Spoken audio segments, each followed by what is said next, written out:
So we're going to start out with the case of Cedric Wheeler. Date of birth 7/21 of 78. He is 47 years of age. Cedric is currently under arrest for promotion of child pornography, possession, access, child pornography, sexual conduct. He was already known to us from a previous case, so I'll start with that previous case. Back this summer, we actually had occasion to make an arrest of Mr. Wheeler for continuous sexual abuse of a child. What we were able to at that point develop was that he had been engaging in sexual contact with a child that is now older, but our understanding is that he'd been abusing this child sexually from between the ages of between 2 and 4 to the point where she was 11 years of age. And this is a young child that he had access to basically on an almost daily basis.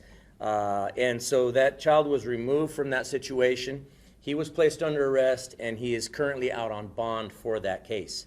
The reason that he's being rearrested is because here a couple days ago, we were actually contacted by an outside agency that had occasion to come into contact with Mr. Wheeler on a section of the dark web, that an undercover officer from another agency had occasion to come into contact with him, and acting in a covert capacity actually began conversing with Wheeler. At that time, Wheeler exchanged photographs with this undercover officer, obviously thinking that this was a person that was like-minded, that had the same sexual interest in children, exchanged pornographic material of a child with this undercover officer. And this agency brought the information to us. We were able to continue to work on it. We already had him identified, and so we were able to go out earlier today, and we rearrested him out on Grossenbacher Road, which is far west Bexar County. We were able to take him into custody without incident and executed a search warrant at his home. Currently, he is upstairs talking to our investigators. As I mentioned earlier, we can either send you all video of him later if you'd like, or if you'd like to stick around, you'll be able to get video of him as well. Either way, we wanted to get you the information.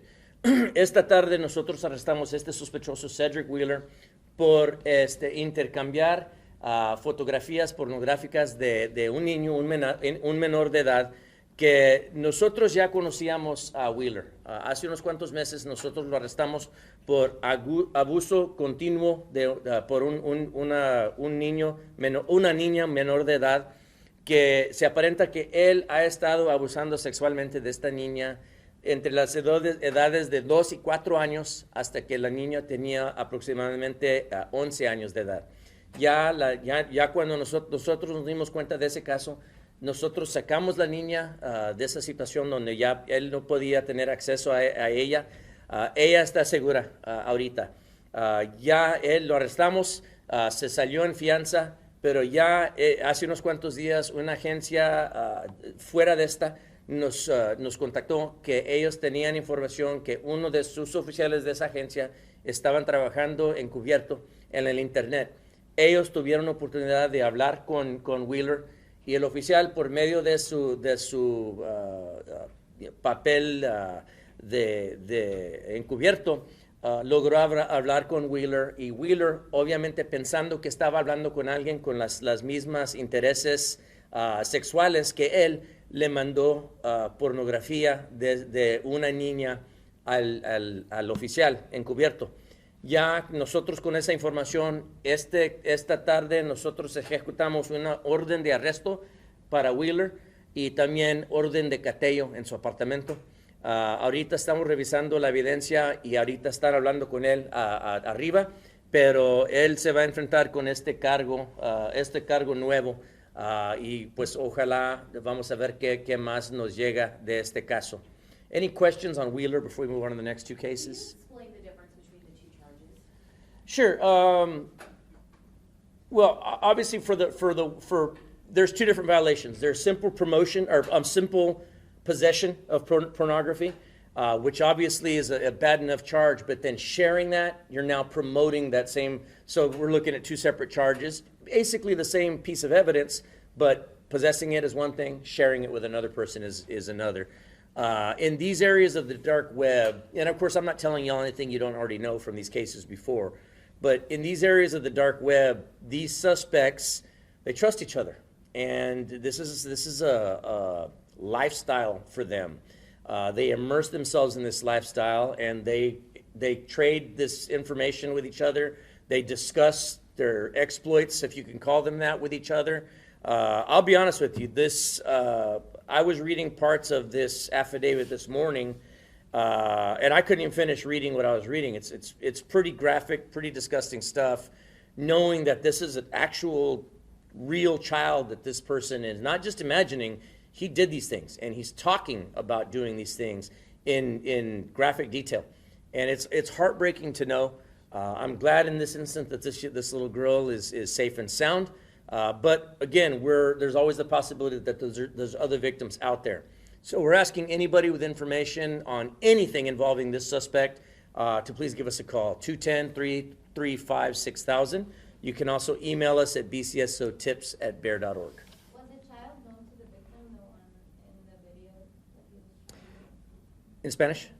In Spanish? Okay, sí, él la conocía a la niña. Era alguien que él tenía acceso a esta niña y pues obviamente le hacían confianza a este sospechoso, pero ya él no está en contacto con la niña. Entonces es la misma niña que él abusaba. Bueno, es lo que pensamos ahorita. Las fotografías, cuando menos algunas de las fotografías que él le mandó al oficial encubierto, nosotros pensamos que es la misma víctima, pero también no se sabe realmente. Entonces les estamos pidiendo al público que si tienen información tocante esta víctima o otras víctimas, que por favor nos hablen, 210-335-6000. También nos pueden mandar email, bcsotips@bear.org. What I was telling her is that we believe at this point that the pictures that were exchanged with the undercover officer, we believe it's the same victim from the continuous sexual abuse case, but anything's possible. We may be talking about two different victims. There may be other victims that we don't have evidence of yet. That's why we're asking the community to call us. Is there multiple videos that he also has in his possession? Was it just these that you guys found, Well, or is there more that we should be anticipating and finding? Well, right now we've got evidence of these that is what he shared.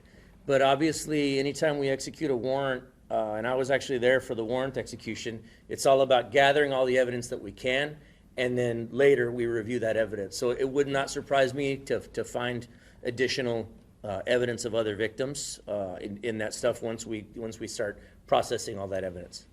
You said he's answered questions from investigators. Is he denying the allegations? Is there anything you could reveal? I know. Yeah, nothing I can really part with at this point. I mean, he is talking to investigators, but I don't really have much detail about what's being discussed. Does he also have children of his own? I don't know that. I think he does have adult children of his own that no longer live around here. I think they live out of state.